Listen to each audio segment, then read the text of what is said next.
Nous sommes le 25 mars 1992, 200 km au programme de la 47e édition d'À travers la Belgique, actuellement à travers la Flandre. La course se déroula autour de Waregem avec 10 monts flandriens à gravir, notamment 2 fois l'ascension du Neukerenberg dans le final.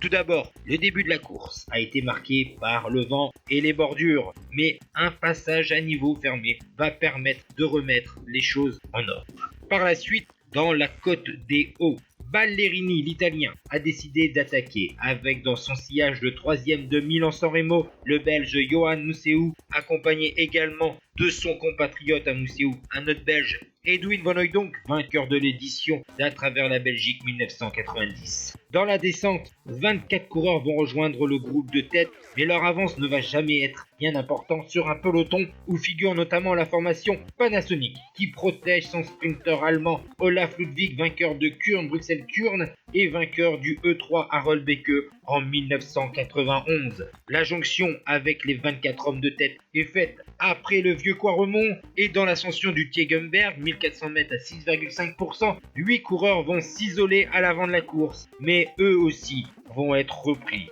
mais cette fois-ci avant même la seconde ascension du Neukerenberg. Dans le final, la formation Motorola pour son sprinter néerlandais Zaloni va effectuer un gros travail dans les derniers kilomètres tout plat en direction de Waregem. Et finalement, on va se disputer au sprint la victoire et parfaitement lancé par Nelissen et Plancard, l'Allemand Olaf Ludwig de la formation Panasonic gagne au sprint cette 47e édition de la classique belge devant le sprinter néerlandais Michel Zaloni, champion du monde junior en 1986, et Jean-Pierre Hendricks. La suite du top 10 avec la 4e place de Johan Museeuw devant Wilfried Nelissen, Jan Bogart, Adrie van der Poel, Jan Goossens, Mario Traxel et Marcel Vus.